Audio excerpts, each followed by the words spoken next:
All right, kia ora team, and welcome to episode 16 of Yarns with Beef and Matt, powered by LSKD. I'm Beef. I'm Matt. And today we are joined by, and there's been a lot of people asking, we're joined by the final member of CrossFit Torian, Brandon Swan. How are you, bro? I'm good. Thanks for having me. I know we tried to set this up. I think it was when we were overseas in the States. Is that right? So, and then something happened. I can't remember, but our schedules didn't quite align. So I'm glad that we finally get to do this, and happy to be here. Oh, it was tight. There was a lot of we had to pull the pin because we realized we were getting so close to the games. We're like, man, a lot of these guys are, Really they're going to be busy. So it was completely understandable. Anyway, we like to start these things off before CrossFit. The young Brandon Swan, what was he doing, kicking about? Well, the young Brandon Swan was doing CrossFit. I've done it for that long. All right. Nice. I've been around since the beginning, it feels like. But no, mate, so I live here in Ipswich in Australia. I grew up here. I, like many kids from around this area, grew up absolutely passionate and mad about rugby league. Right. And so played rugby league as a kid growing up. That's what I wanted to do when I was older. Obviously dreamed of being in the State of Origin arena or playing for, the Broncos or whatever. And did pretty well with it. Got to a stage where I was playing for the Ipswich Jets, which is the feeder club into the NRL here. So, I got a little bit of a ways through and I probably hit what I would say is my potential in the sport. Probably wasn't big enough for the position I was playing. I certainly wasn't talented enough to be an NRL player, but I always just had the work ethic and the drive to train harder than everybody else. And then I found CrossFit, and so I guess that trait really carried over well and served me well in terms of excelling in a new sport. But yeah, grew up around here, pretty simple guy. Still am a simple guy, and but yeah, started CrossFit pretty early. I'm 32, going on 33. I started when I was 18, so I've been in it for a long time. Yeah, been in the game a little bit. I don't know how the timelines line up, but do you ever play with Rogan Dean? No, I never played with Rogan. So that's kind of where I guess how we both came to be in terms of knowing each other and working together. There was that Ipswich Jets connection. He played for the Jets, and so did I. I was well before. I played mainly in the Colts, like the under-20s and all that sort of stuff. And then he came along quite a few years later. And I just saw him at a local competition. I saw out of the corner of my eye. I'd never heard of him. I think I'd seen a video of him on maybe doing the All-Stars or something once before, but then he was at this competition. I didn't know he was going to be there, and I helped out programming with this competition, and I was there just watching and saw this absolute beast on one leg, like power cleaning 110 kilos, and I was like, what the hell is this guy? And I was like, I have to meet this guy. And so I went in and started talking, and he was just the most humble, genuine, beautiful person. And then we kind of hit it off, and I said, man, I'd love to coach you. I think you could go to the games in the adapted division. You could probably win the damn thing. And we worked together for a year. He took second that year, and then I became sort of increasingly busy with firefighting, dad hours, all that sort of stuff. And I said, mate, I'd love to keep working with you, but I just don't think I can give you the time you deserve. And then he went off, and he's obviously worked with HWPO this year, which was a fantastic move. And he got to spend some time with Matt over there in Vermont, and crush the games, and doesn't look like he'll be losing anytime soon. He's just going from strength to strength. But yeah, that's where that connection came in. Yeah, no, for sure. Hopefully they get a bit more screen time next year, because it was pretty terrible this year. It was a little bit of appalling is probably the right word for masters and adaptive coverage and all that sort of stuff. But sure. It's a huge event, and there's always teething issues, and they always seem to make it better. So I'm sure that'll be fixed next year. Yeah, no, for sure. You said before you've been in the game for it's 14 years now, I think. 15. Nearly, I think next year will be 14.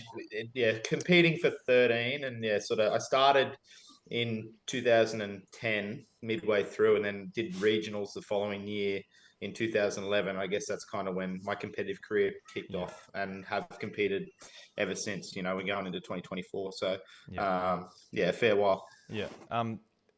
So I remember, and I fucking hope I'm getting this right. There was a TV show called Search for Hurt. Were you on that? No, I wasn't. I was actually asked to be on it. I was asked to be on Search for Hurt back in the day. I don't know whatever. I honestly cannot remember, because it was that long ago, what happened there. But at some point, I was maybe going on the show. Yeah. I do remember being involved with it. I was never on it though, no. But I think there might have been a couple of guys. I think Chad may have been on there. I think I'm thinking of Chad. Okay. It was Chad McKay. It was in his garage, and he was like showing him how to do GHD sit-ups. For some reason, coming on here, I was like, "Fuck, was it Swanny? Might have been Swanny." No, I mean, like I remember I certainly spoke to someone from the show, and there was I guess maybe it came with after Chad being on, they were going through, because at this time, sort of Chad, Rob Forte, and myself were sort of the three top guys in the country. So, naturally, maybe it was just a progression of them working through us. But that never eventuated. But Chad was certainly on the show. Yeah, so. I was definitely thinking of Chad then. I'm glad you got us mixed up because, in terms of stature and size and good looks, we're pretty much the same. Oh, spitting image, mate. Spot on. I had so you started early. What's your thoughts now on like the changes? Because you've, like you said, 2011, your first regional, and we've had sanctionals, semi-finals, all that kind of stuff go through. What's your thoughts on how the landscape's changed? Like, did you prefer it back in the day, or what's your thoughts on that? Oh, well, one thing to always remember in this sport is nothing's ever concrete, nothing's ever the same. Like it's gone through so many changes and reiterations, and I was very fortunate that I got to do my individual years at a time which, looking back, was just a very special time for the sport in terms of not necessarily the caliber of athlete, because the caliber of athlete is probably better now, to be honest, because we've all advanced, but the aura around the sport at the time and the people involved. Like when I was competing individually, I was competing against Rich Froning, Matt Fraser, Chris Spieler, Jason Kalipa, Matt Chan, etc., etc. So it was and as a young kid, I really didn't probably appreciate the magnitude of what I was going through. I certainly do now, looking back. So that was really special. And moving to sort of 2015, 16, which unfortunately I missed out on qualifying, but I really felt like the sport was really hitting its straps in terms of professionalism. We were just starting to go live on ESPN and all that sort of stuff. And then a lot of stuff changed.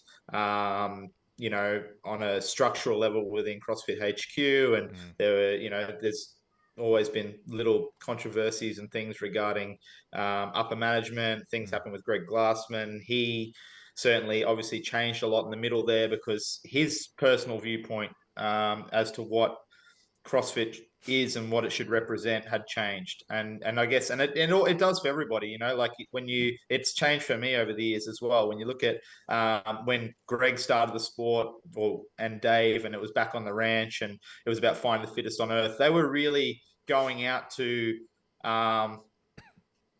almost upset the fitness industry in a way, and completely flip it on its head and prove a point. Like we were kind of like, we were the young, aggressive teenagers in the fitness space, and we were like out to show everybody how good we were. And then sort of, everyone grew 10 years older and realized that they can't do 100 kilo squat snatches and 30 muscle ups and walk on their hands forever, and all of a sudden they had to start maybe changing the way they were training themselves, and perhaps that's changed their viewpoint on what CrossFit should be, and what's most important in terms of the hierarchy of the sport. Is it health, or is it competition, or whatever? And we did go very competition focused there, probably between 2012, 2016, 17, and a lot changed, and then the sport changed as a result, and management's changed, and it's always going through ebbs and flows, right? I think there was certainly a period of uncertainty in the middle there, probably the last 3 or 4 years, or going back 3 or 4 years, and that sort of phase, and then we had COVID and all that sort of stuff. But I do feel like we're on the other side of that now, and we're moving ahead and moving forward. And I think people are realizing, not just people within the community, people outside the community, but people at the helm of creating the sport and creating what we do. I think we're all realizing that these two things can coexist, and they can be recognized as same, but also very different, which is cool. I think it's a good space to be in. I think we're moving forward in a healthy direction. Yeah, I 100% agree on that. I remember when I first got into CrossFit, it was always about the affiliate, and you knew the games went on. And I think you're 100% right. There was a period there where it was so games focused that people walking into affiliate would be saying that age-old thing oh, I'm not fit enough to do CrossFit. Whereas we know, being in affiliates, you do CrossFit to get fit. But because I think they were way too focused on the sport, it pushed that to the side. And then I've been an affiliate owner since 2019. And I think this year I've seen more genuine newbies come in to the gym keen to give it a go. And they don't know too much about the CrossFit sort of competitive side, which is exciting for me. Yeah, I think, like I said, I think we as a community are in a really healthy space where those two things can just exist in harmony together, and people can recognize, and a lot of it comes down to the information that's being passed on by the leaders in the community, the leaders being 100%. The coaches, the affiliate owners, the athletes themselves.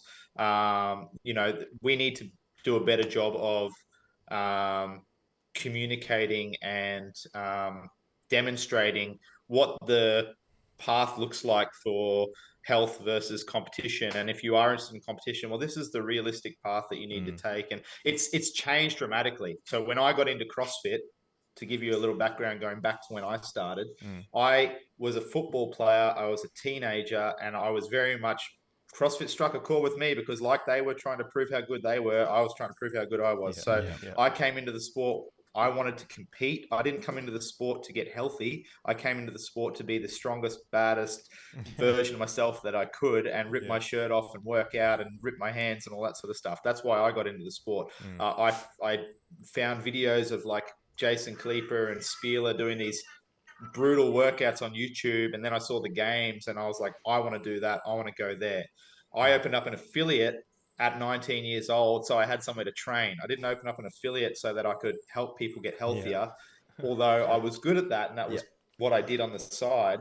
That wasn't the primary reason for me opening my gym. The primary reason for me opening my gym was so I had a place to train all day, every day. And I think a lot of people did what I did back then as well. So the messaging filtering down through the community was different to what it is now, because all of a sudden we've all gotten 10 years older, we have kids, and we're carrying a few niggles, and we're in our 30s approaching our 40s, and we're all realized that, hey, we want to do this forever, but maybe it's a little bit different to what we anticipated 10 years ago, what we were doing 10 years ago. And when the majority of your clientele coming into you sit in that space in terms of the health and fitness spectrum, we now, as a community of leaders, have a better understanding and a better grasp on what they need. So I think all of those things combined together mean that the messaging coming across and the state of the community as a whole is improving. And that's why we're seeing more of a harmony between those two things, competition and health.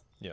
No, it's good to see. That's a good perspective, and it's cool to see how we've moved the goalposts over the years through experience and just the way things are hitting now.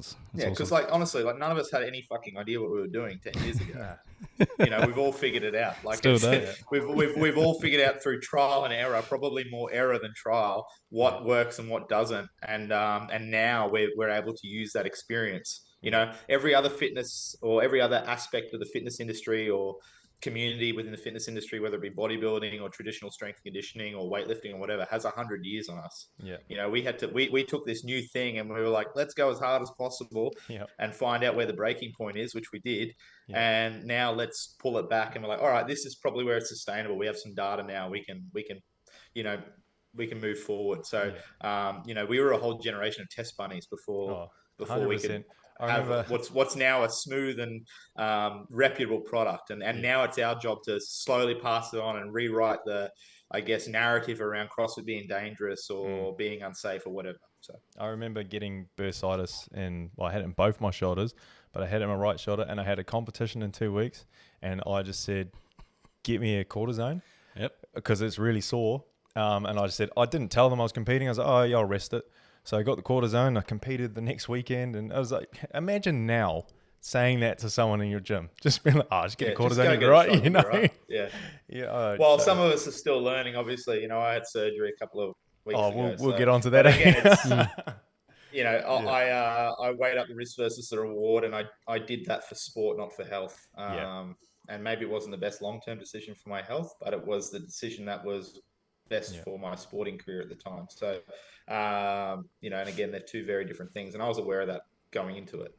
I'm sure we can talk about that as well. But it's I think we're all a little bit older, a little bit wiser.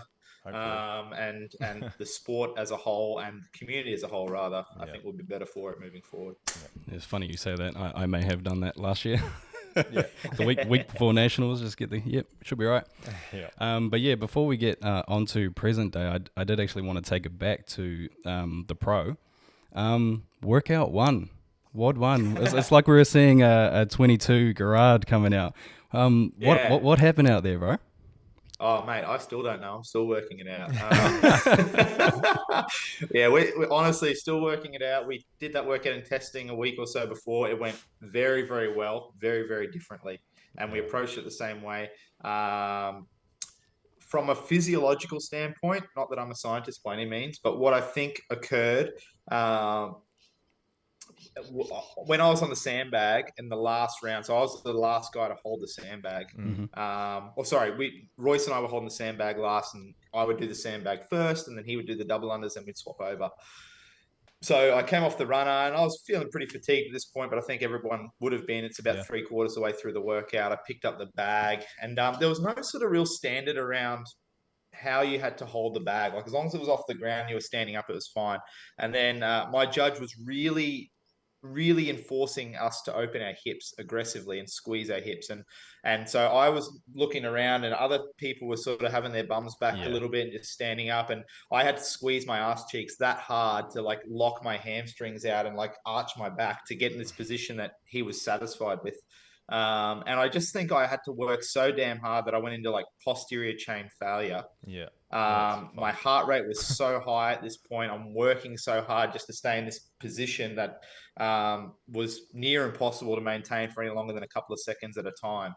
And then I had to move to the double unders, and they honestly, it felt like I was doing 150 triple unders. Like, the effort I had to go through to jump was like, double unders for me usually a rest. Even in a really fatigued state, I can just hop along and breathe and no worries. But the amount of effort I had to put in, it took me like 6 or 7 attempts to get to the 150. I was like full on max out jumping. So to go from carrying the bag, and then like, I'd challenge anyone to do 150 triple unders and then go do the worm a few times. Like, you're probably going to end up the way I was. So physiologically, I think that's that sort of fatigue building across those 3 movements back to back, the difficulty of holding that position on the sandbag, the power and effort I had to put into getting through the jump rope, and then doing the worm clean and jerk, which is, significantly challenging even when you're fresh. I think resulted in me ending up looking like I was on death's door. Why that occurred, I'm not too sure. The only thing, I had a really big day the day before, setting up a stand for dad hours. I was out in the sun all day, setting it up by myself.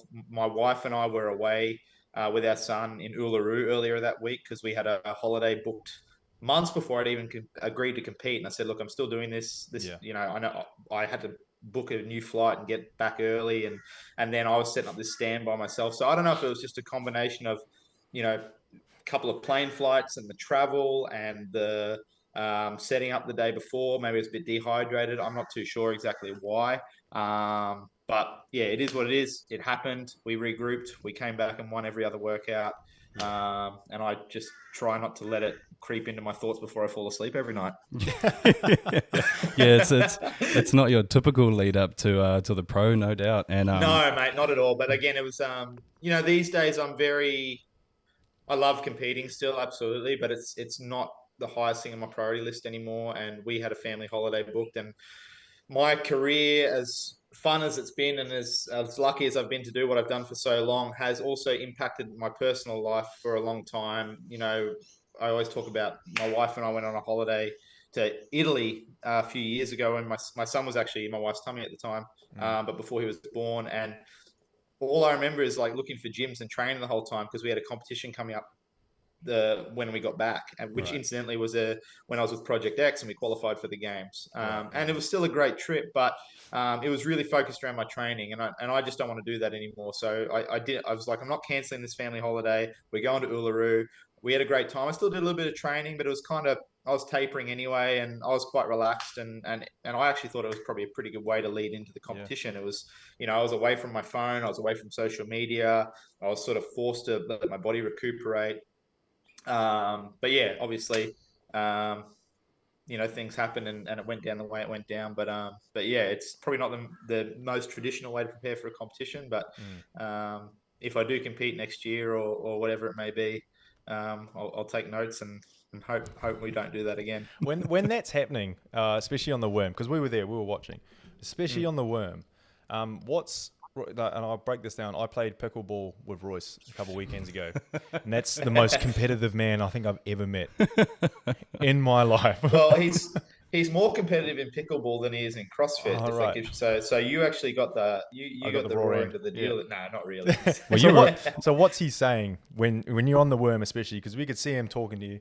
Well, I don't know if you've asked Royce, but he wasn't much better off than I was because I was so shit on the double unders. He had to hold a sandbag for a very long time, so he was in a world of hurt as well. So I don't think either of us were talking, to be honest. Yeah. It was more the girls. The girls were. Christy was riding my tail, getting me back on.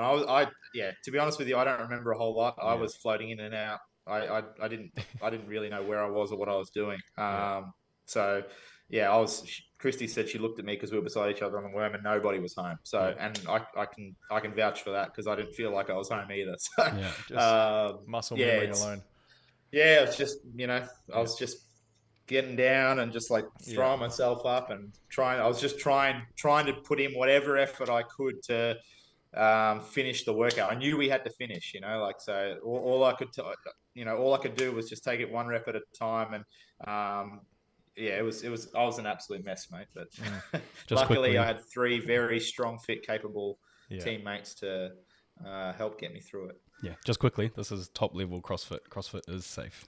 Yeah. Don't worry about that. Well, again, we're talking about if you're listening and you're training in a gym, we're talking about the sport here and competing at the highest possible level, and that's very, very different to showing up to your 6 a.m. class at the gym and following along with a structured class.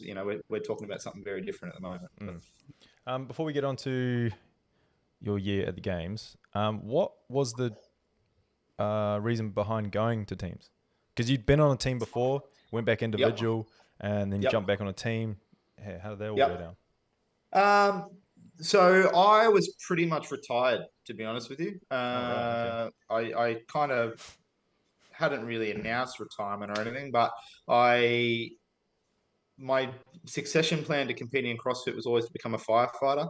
Last year, at the start of the year, I thought I'll just throw my hat in the ring and see how I go, because typically it's very hard to get in Australia and probably New Zealand as well as a firefighter. It's a very popular job. Thousands and thousands of people apply each year for a very minute number of spots. So I thought I'll just throw my hat in the ring and see how we go. And there was Queensland, where I live, was going through quite a large hiring phase. They were putting on 350 new firefighters over the next 5 years or something like that. So I was like, better now than ever. If I don't put my hat in the ring, maybe I don't get a chance for another few years or 10 years or whatever, or maybe I miss my chance altogether. So I'm going to apply right now. And I did, and I got in straight away. Nice. And so that meant that last year I wasn't able to compete because I was going to be at the academy while the Torian Pro was on. So I wasn't going to be able to compete in the season. So I did the Open. I was at the academy when the quarterfinals were on. I managed to still do that over the course of the weekend. I just thought I'll just do it on the Saturday and Sunday and see how I go. But I knew I wasn't going to be able to compete at the Torian Pro because the academy runs all down a Friday. Right. I wasn't able to get that time off to go and compete at the Pro. Yeah. So I was still involved in ways. I actually got to help Mike with the programming last year, which was a phenomenal experience to be a part of as well. Yeah. But yeah, had done that. And then in the process, it started up dad hours, and that's been going incredibly well and had been taking up a large portion of my time. But also it's probably become the thing I'm most passionate about. So between those two things, a new career, a new business, a young family, I kind of was like, you know what, I've probably done everything I'm going to do in the sport, and I'm happy with what I've achieved. And, it's probably time for me to move on. And then I can't remember how or why, but, Royce and I had always talked about going on team together at some point. Yeah. And then I think we threw the idea around maybe around this time last year. And it kind of, that idea just flourished a little bit into a possibility, and I knew I didn't want to compete individually, but I would certainly love to compete on a team if we could make it work with my schedule, and if we could find the right people. And I'm not the kind of guy that just competes for fun. If I compete, I'm competing because I want to get the very best out of myself. And I knew that I would only do that with a team of individuals who felt the same. And we had Christy on board already because she was training with Royce, and I very much knew that she would be in the same frame of mind as Royce and myself. And then we needed one more piece to the puzzle, and that piece was Marnie. And I actually very nearly went on a team with Marnie years ago. Oh, really? And I kind of threw out the idea. I said, like, we need, like, in the same way that Taylor Williamson and Andrea Nisler are the gun team females in America. You know, Marnie's the first person you think of on the team side in Oceania when it comes to dominant females. Marnie and then her partner, what country Madeline. is she from again? What country is she from? Just real quick. She's from New Zealand. Oh, New Zealand. Yeah, sorry. Which I always had to correct myself in media and stuff. If we'd say things about Australia, I'd always go, "I'm sorry, Marnie, I totally forgot." Like, there's a few times where I had to make an apology. But she was the piece of the puzzle to assemble this team that could probably go over and do a really good job. So, and then when she jumped on board, it was set, and yeah, we made it happen. And 95% of the year went really, really well. Unfortunately, the bit at the end, which is where you need to make it all stick, didn't go to plan. But yeah, that's kind of how it all came to be. So, well, all the other three members have said that the games was a disappointment, and you're all going to agree on that. But the lead up was probably more memorable than the games was going to be anyway. All of them have said the lead up. How professional it was and how well you all got along made that even though it didn't go to plan at the end, it wouldn't necessarily change anything. It's always a shame when you know what potential that you have as a team, and but no one remembers potential. People remember results. So it's a shame that we couldn't deliver on that potential. But I think all four of us agree that it was there, and we got to demonstrate that at the Torian Pro. Obviously, we had that slip up at the start, and then but we were able to bounce back from that and deliver a really strong performance. And then we just sort of was going from strength to strength from there. It was a really great lead up. We all sort of got along like we'd been on a team for 10 years from the get-go, which was perfect. You hear about teams not getting on and having fights and arguments and teammates not gelling with each other. We never had that problem. Like, we all everything just felt effortless all the time, which was great, because that's not one thing you have to navigate. If that part's taken care of, all the other stuff's easier. So we certainly had a great relationship as a team, and still do. And then like I said, the build up was really professional. We just kept getting better and stronger and more aware of each other's strengths and weaknesses. And we're really looking forward to putting the icing on the cake at the games. And unfortunately, we didn't get to ice it, but that doesn't take away from what a phenomenal year it was. And I think we'll all remember. Oh shit! Remember the work we put in, regardless, and what an enjoyable time it was. You go. We've caught up with Marnie twice since the games, and both times she said it was like the best season she's ever had, regardless of the end result. It was 100% the best season she's ever had. So it's really good to hear coming off the back of. I guess, what would your mindset be, given what happened at the games, having a less than ideal into it? How were you coming off the back of that? Yeah, I guess for me, personally, it's never fun being the reason that like for our result. I'm the reason we didn't get to finish as high as we should have because of the injury. Now, it wasn't my fault per se, but I am still the reason for it. And on a personal level, am and was always very okay, because I do not place as much emphasis on the games and the results of the games as I used to. Simply, it's just not a hugely important part of my life anymore. It's still very important, and I don't want anyone to think that I don't love it just as much as I used to, because I absolutely do. But my family is head and shoulders above the games in terms of importance in my life, followed by my business and the impact that I can have on people with that business, and my career. And then fitness sort of sits below that as I guess the basis, or the foundation for what I can build all that other stuff off. Like, I think that it's very important, and it forms a foundation around my life, and it's something I have control over, and it's something that makes me better at the other three things. It makes me better as a husband and father. It makes me better at my business. It makes me better as a firefighter. Yep. But those things still sit above it in terms of the importance of where they stack in my life currently. So because of that, I never cared about what I would come at the games from day one. It didn't bother me. It didn't even bother me if we got there or not.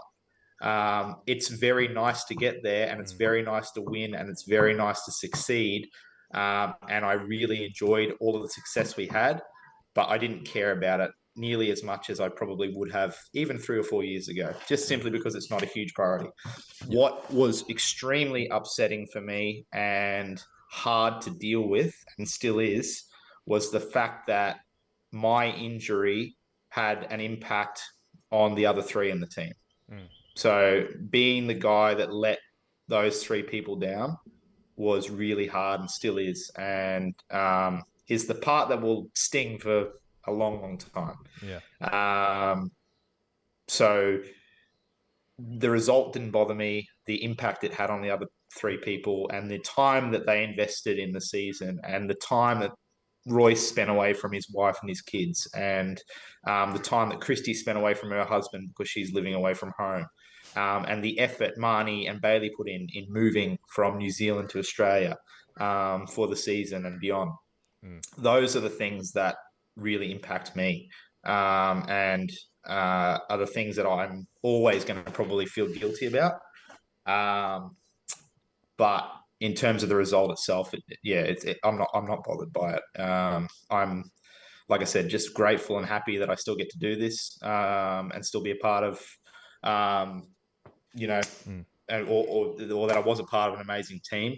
All that stuff certainly trumps the results anyway, and always was going to. So, but I think I've expressed that on social media and to the guys directly as well. There's an immense, overwhelming feeling of guilt there as the individual, but it could have equally happened to any one of us. Yeah. And I was very lucky and grateful that I have 3 great teammates, and because we were great friends and we gelled so well, and that was always more important for us, or underlying for us over the results. They all, whilst I'm sure were very, very disappointed, were very supportive of me through the whole procedure, as I would have been for any of those guys that went through the same thing. I like what you said before, that you were the reason, but it wasn't your fault. And I think that's a really good mindset going through that, because like you said, you've got some guilt attached to it, but being able to step back and be like, it wasn't my fault. It was an injury, which happens in sport, in any sport, at any level. So I think that's a really important message to anyone out there listening, that like, you may be the reason, but it's never your fault. You can prevent an injury to a certain degree, but you can't 100%, be like, I'm not going to get injured. And to give some context, like I had I had issues with this elbow the whole season. So I was having like some tendonitis type issues. If you go back and look at footage, I was wearing like elbow braces and support braces on my forearm and all sorts of stuff, going way back before even the Torian Pro. And so it was always, I was managing that the whole way through the season. But it's very difficult in a multi-stage season where you've got competitions almost every month, where you've got, quarterfinals, and then you've got the Torian Pro, and then you've got the games. It's hard.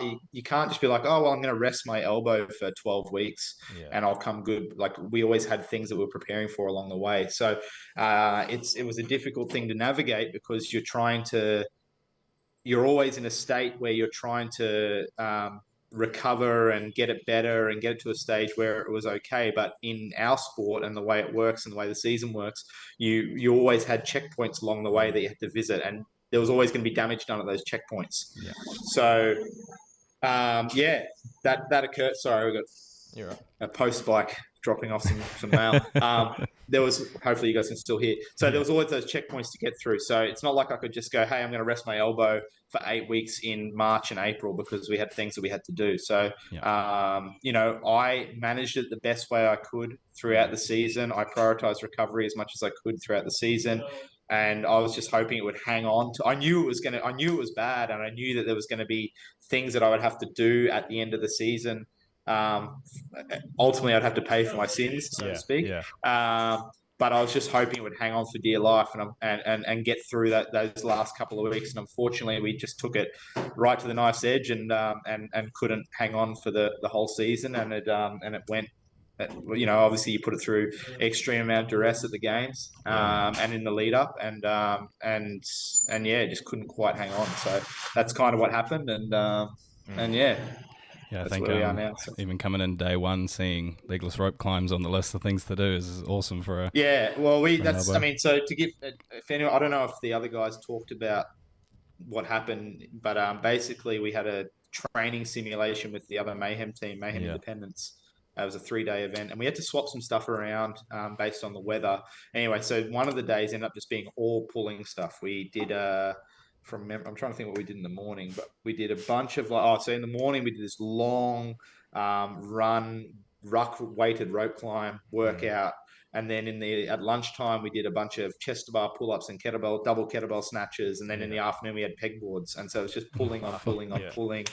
And I was about 3/4 of the way through this pegboard workout in the afternoon, and there was just this loud crunch and pop in my elbow, and it was just like a big searing hot pain, and I just dropped off the board straight away, and it swelled up immediately, and so that's probably where the majority of the damage was done. And then I spent the next week or so or 2 weeks with a Compex on my arm almost 24 hours a day, seeing one of the therapists there at Mayhem every single day, sometimes twice a day, saunering and ice bathing, just doing whatever I possibly could to get it to a stage where it'd be right to compete.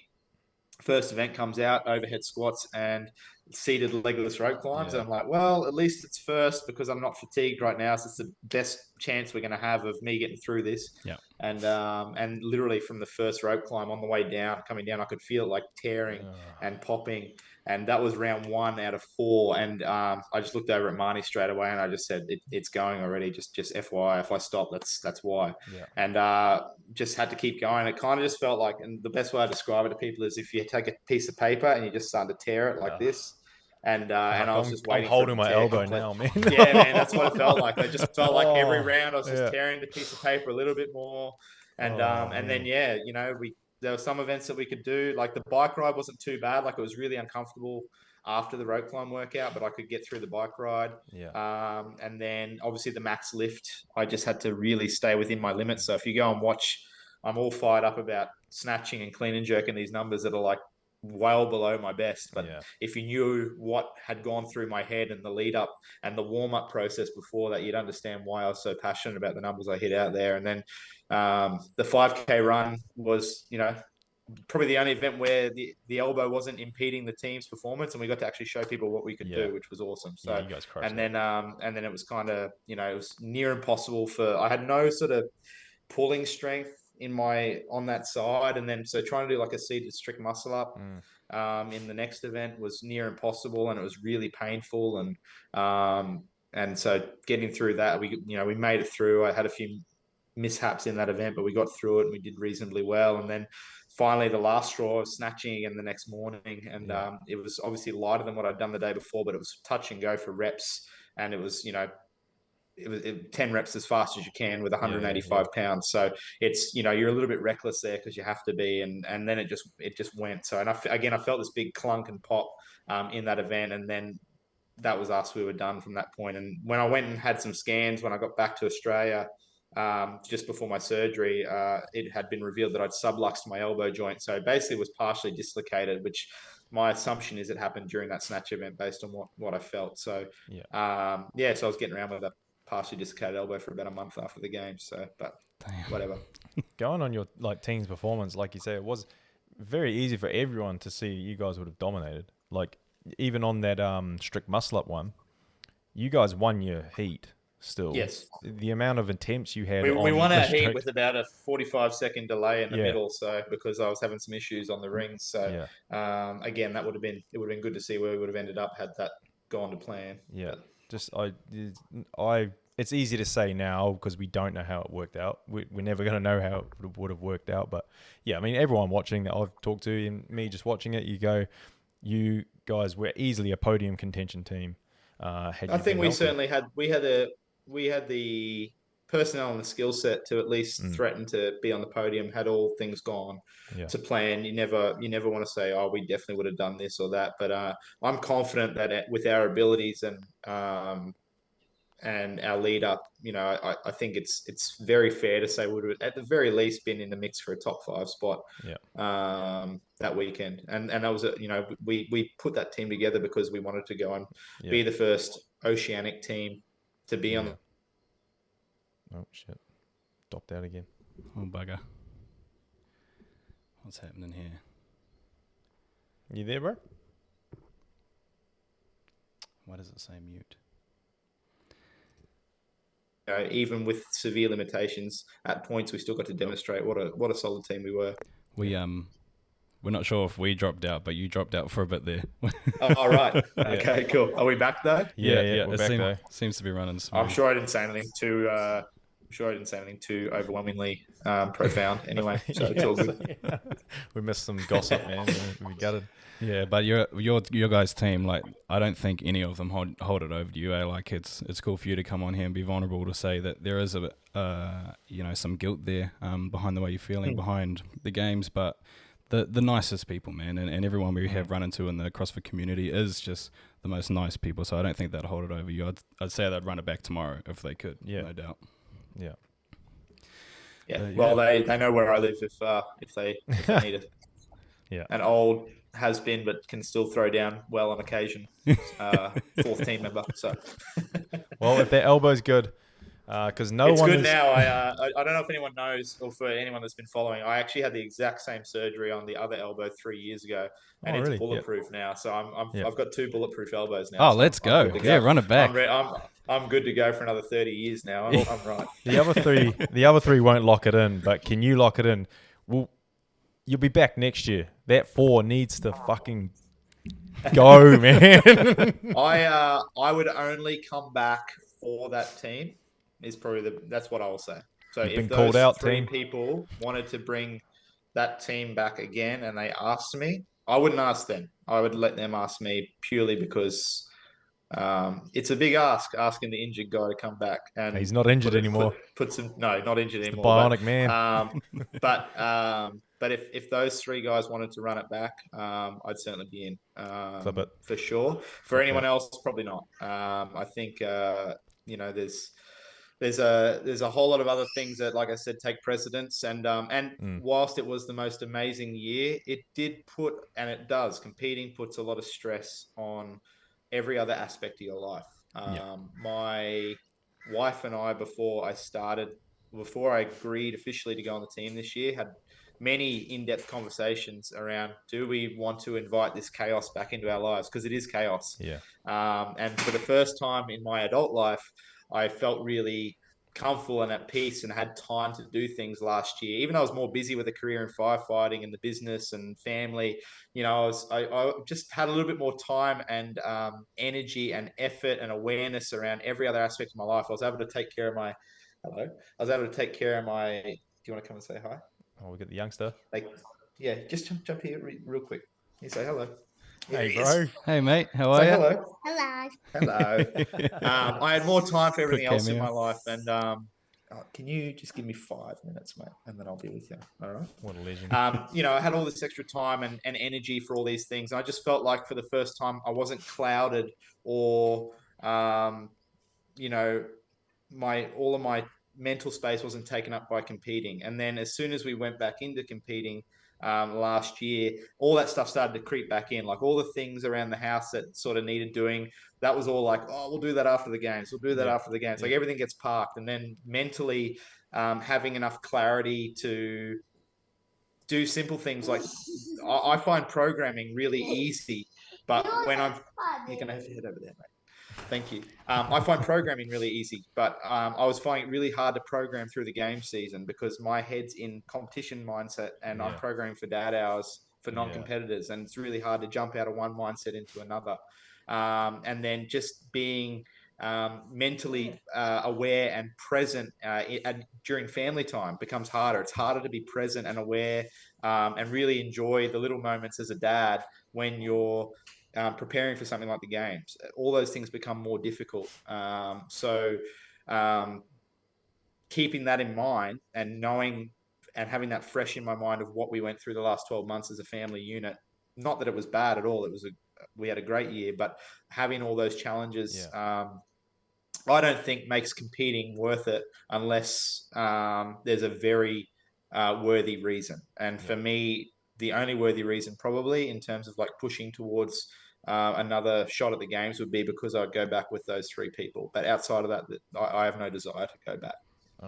Yeah, no, that's a fair call. We've gathered from talking to CrossFit Games athletes that there is a level of commitment and sacrifice and selfishness that has to be in place to compete at the level that you guys do. So no, correct. We definitely understand that. All right, well, moving on from the competitive side there, you've mentioned it a bunch of times already, dad hours. We actually ran into you at the Dad Hours tent. We had a little catch up at Torian. That's right. Yeah, that's right. So how did that come about? And you've already mentioned it, but what's your drive and your sort of reason behind that? Yeah, so I guess how it started. So little critter to my left. When Nate was born, my world changed very, very much overnight, as it does for most parents. My wife at the time was a school principal, and she was kind of the main breadwinner for the family because I was off competing in the very lucrative sport of CrossFit. So it made more sense for me to be the stay-at-home parent. We converted the garage to a training facility. We already had a bit of gear in here, but we made it more comprehensive. And I was going to be the stay-at-home dad and do a bit of training at home, but also look after my son. And Kel was going to keep working as a principal at the time. And, I thought it'd be easy. I'd have all this time to train and learned very quickly that wasn't the case. And I had to really change the way I trained and focus on being efficient with my time and being able to compromise and change things on the fly and adjust to my energy levels being all over the place and and having a little human hang off me at all times. So that's very different to when you train in a very structured environment as a CrossFit Games athlete, and you've got A, B, C, D, E to do, and it's all you can be selfish with your time, and you can take as much time as you want, and you can warm up for longer or whatever it may be. So I started posting these workouts I was doing on Instagram as on my stories, and I just started using the hashtag dad hours. I was like, I'm doing my dad hours. I was doing a 10-minute AMRAP while he was having a nap or whatever it may be, and I was training at 4 o'clock in the morning or 10 p.m. at night, or I was just fitting in whenever I could in little dribs and drabs. And then I started getting all this stuff back of like other people doing their dad hours and just started like kicking off. And I'd previously done some programming. And then I started a page for dad hours because I'm sure that people were getting sick of me posting about dad hours all the time. So I said, I'm starting a page. If anyone wants to look at dad hours stuff, this is what I'm talking about. If anyone wants to look at all the dad hours stuff, you can go here. And so I started that page, and that just grew overnight into thousands and thousands of followers. People were asking for programs, people were asking for T-shirts and all the rest of it. So I was like, all right, let's do it. And it kind of turned into a program overnight.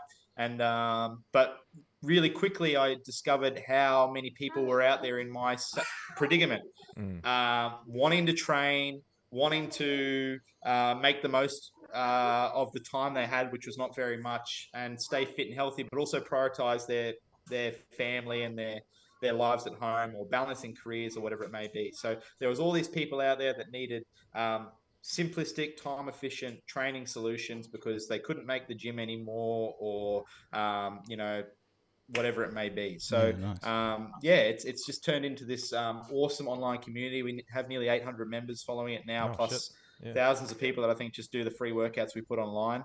I've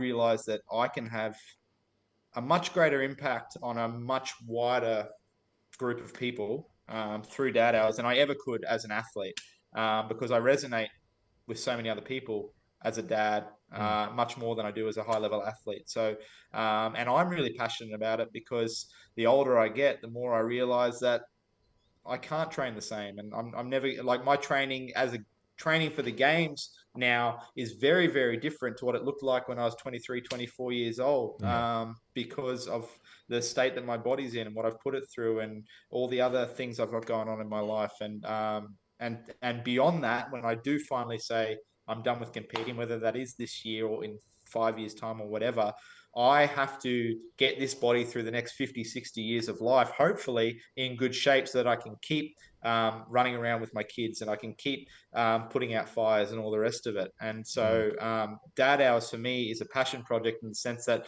it's for me as much as it is for everyone else. I'm navigating my way through middle age and the next stages of life as much as everybody else is. And so I'm really passionate about building something that I'll want to do for the next 20, 30 years. And that's why I enjoy it so much and why I'm so passionate about it. That's awesome. That's just so sick. Yeah, you can definitely hear it. It doesn't, you're not just saying those words. And it was a real good product placement, you could say, having your youngster there during that. So, the beauty of having a 4-year-old in the house is, I really struggle for content because he's always interrupting everything. Like the amount of gold that I get of just him just coming in and just tearing shit up while I'm training or whatever it may be, it kind of helps with the brand, I guess. But it's true. Like social media really skews our view of what life is supposed to look like. And we're, 100%. I think that I started my Instagram page in 2014 because I was sponsored by a brand called Progenics at the time, which they're kind of defunct now, but they were the big supplement company in CrossFit at the time. They were the Ducks Nuts when it came to protein. And I was the first Australian Progenics athlete, and I needed Instagram. They said, you need to have an Instagram account. And I said, what's Instagram? I didn't even know what it was. And then since then it's become this lens for which we view life through that's really probably skewed the way that we think everyone's living their lives, because it's just it's a highlight reel in your pocket of everyone's life. And Dad Hour, I'm very passionate with Dad Hours about trying to be as realistic as possible and show people what a shit show my life is half the time and trying to fit training in, because that's what it is. And that's where people relate.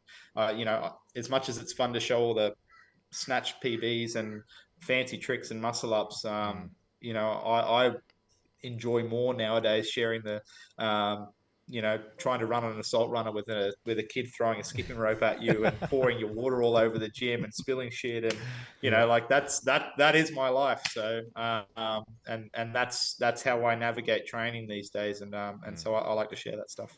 Yeah.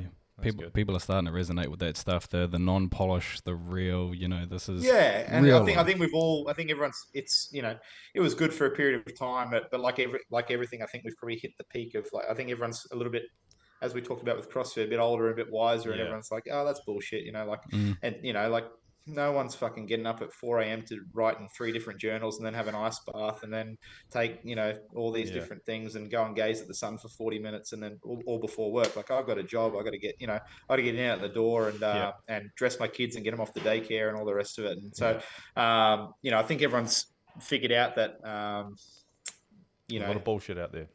And there's plenty of bullshit, and there still has to be, and whatever. I know, in the athlete space as well, the majority of athletes are living off of sponsorship, and that sponsorship is largely garnered by those athletes having a presence on social media and being able to promote those brands and promote those products. So, and there's, and I understand it and respect it. The majority of athletes where this is their primary focus, they need to be posting about product XYZ 3 times a week, and they've got to stand there and do all the pretend that they are filming themselves walking into a room to grab a shaker bottle and drink blah blah blah blah blah, whatever it may be. Like, that's kind of what has to happen because that's how they get paid. But I think people are realizing that that's not real life, and people are getting a bit wiser to the touch with that stuff. Yeah, 100%. Oh well, anything to finish on? No, we are cutting into your dad hours. Yeah, so that's like I said, we picked a good time. So it's only a matter of time before we get interrupted again, though. But rightio, let's get stuck into how we end these shows. We've actually already heard the workout, but Brandon Swan, give us a workout for us to suffer in the gym.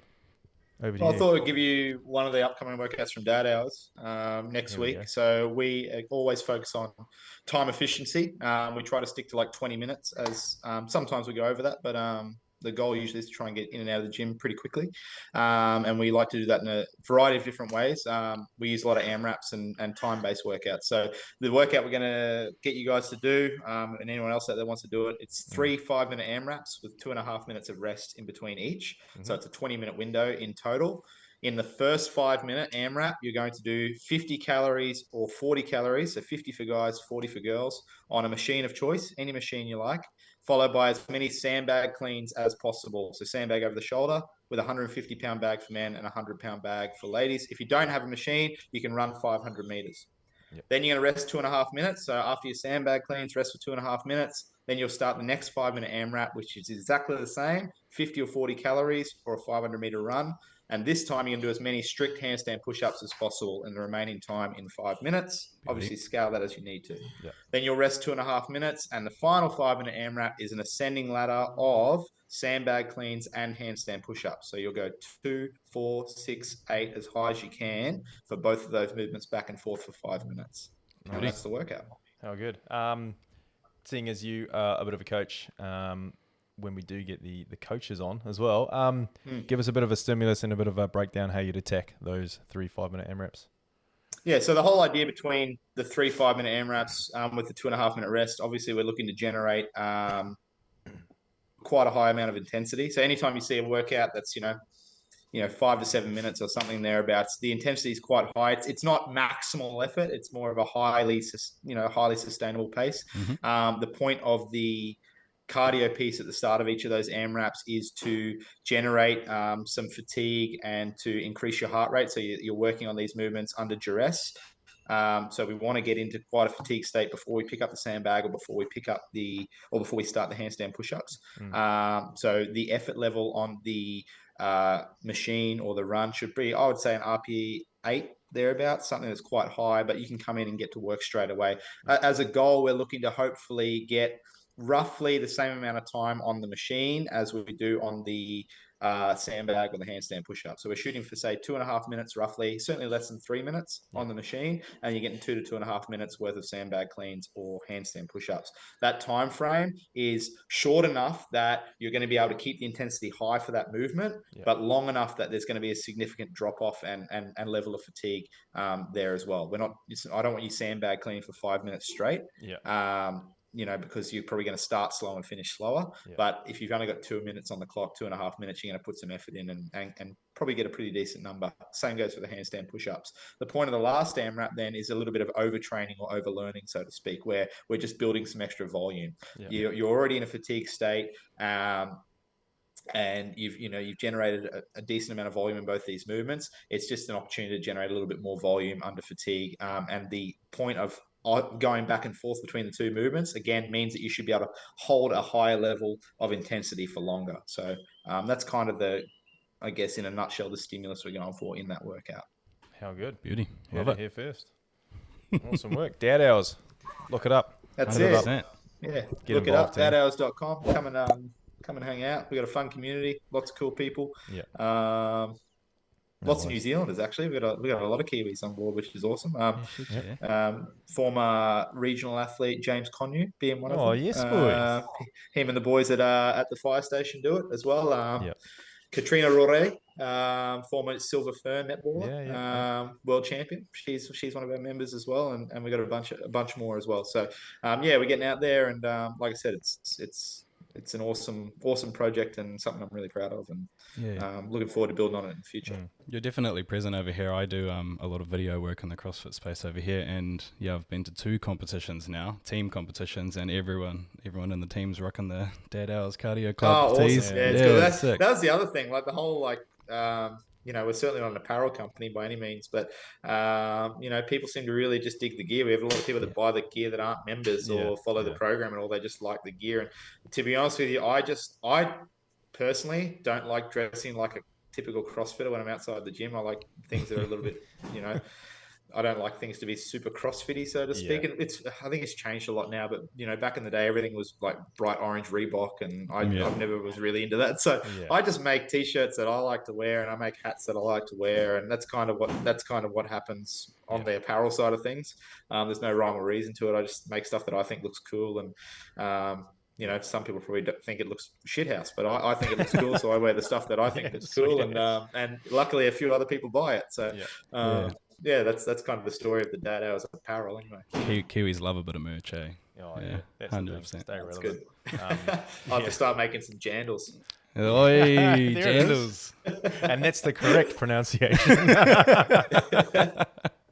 Sick, yeah. Oh, you kind of rolled into it, but is there anyone else you'd like to give a quick shout out before we sign off? Anyone I'd like to give a shout out to? Just my mum. Hey, mum. No, Rob Forte did the same thing, right? No, I probably should thank my wife, because she's the main on the Dad Hours side of things. She works full time for the business now. Actually, she works for Dad Hours now. And when's Mum Hours coming out? Well, we've got Mum Hours. Got some Mum Hours shirts and all the rest of it. And she's actually got an Instagram page, Mum_Hours, I think, because she is the mum of Dad Hours. So yes, good. But any success that I have with the business, I wholeheartedly owe to her, because she lays the foundation of all the stuff that makes the business go well. I can write the programs and I can post funny things on social media, but she's got all the brains when it comes to actually keeping the business flowing and taking care of the finances and all the rest of it. So all the stuff I'm not very good at, which she's excellent at. So we make a good team. Yeah. It's funny. It's funny how that works, man. We've all got the one same of those. boat. I'm in the same boat. We've all got one of those. Behind every great man is a much better woman. That's it. Or man. But hey, partner, we should say. There's a better half there. Yeah. That's right. Hey, thanks very much for sitting down, mate. Really appreciate you taking the time out of your day, and really just thanks for I don't know how to word this. Feels like we're breaking up. It's not you. It's me, Brandon. Well, we've only talked for an hour, but I feel like it's been years. Just appreciate what you do in the space, especially like the Dad Hours stuff, the competing into your 30s, and showing that there's a different way of training. You don't have to train like you're in your 20s and still be a high performing athlete. Making the time for your family and prioritizing those is a huge message. And also the firefighting stuff. I'm gutted we didn't get into that too much. There's a lot of there's a massive do a part 2 one day. We definitely will, in person, hopefully. We have a massive firefighting community here in the town that we live in, and heaps of them come to the gym, and it's a big job. Like, it's not just putting out fires, and I think even though that's in the title, there's a lot of stuff that you guys go through as well. So it's it's a massive big thank you, big commitment, and cheers for saving lives, Brandon. No, I appreciate that, mate. It's I'm honoured in many respects. I'm honoured and privileged to have the role I have had and get to continue to have in the CrossFit community, but also now as a firefighter as well, in my local community. I really do get a kick out of helping people. So I get to, and I get to do that on both sides of the coin, which is awesome. So no, I'm just as grateful, and I love that people still want to come and have a chat to me or have a yarn, so to speak, about what I'm doing. So no, I appreciate it. Thanks for having me on. Well, you've been an OG in the space, and he's new to CrossFit. I've been doing it since 2013, and I was like, man, there's all these big names coming on to me, and people are like, oh, it's like, because you've been around for so long, they all want the Mal O'Briens on, and I'm like, nah, we need the Brandon Swans on. The old boys. Anyway, hey, look, we'll end it there. We've rambled on enough.